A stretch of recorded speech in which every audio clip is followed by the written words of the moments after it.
ሰማይና ምድርን በቃሉ የፈጠረ በጨካኞች ዱላ እየተወገረ መንገስ የሚገባት እየተሰደደች አሳሯን ስትበላ ጌታን በወለደች ፍርድን የፈጠረ በፍርድ ሲቀጣ ሳቅን የፈጠረ ፈገግታ እንኳን ሲያጣ የማይሆነው ሆኖ ውስጤን ሲያዋክበው ትንሹ አይምሮዬን ጥያቄ ከበበው።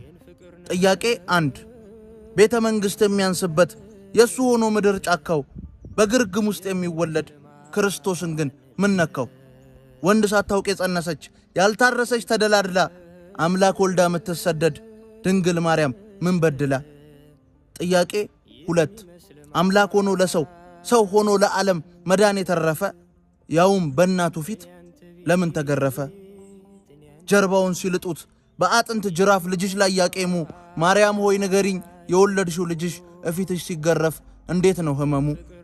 ጥያቄ 3 እንኳንና ለሰው ዓለም ለከበደው ነገሮች ያቃተ ከወንበዴ መሃል ምን ፈልጎ ሞተ?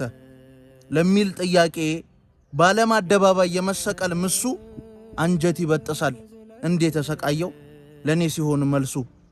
አቀለል ነው እንጂ ሞቶልናል ብለን ሳናፍር ለስሙ ለሰው ኃጢአት መሞት ያውም አምላክ ሆኖ ብዙ ነው ትርጉሙ።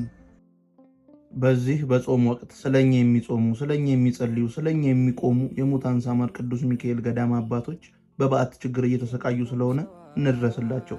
በኢትዮጵያ ንግድ ባንክ 1044 2598391 ላይ እንዲሁም በአቢሲኒያ 14 10 29 444 ላይ የቻላችሁትን በማገዝ ምቹ ወደሆነ በዓት እናስገባቸው። እናመሰግናለን።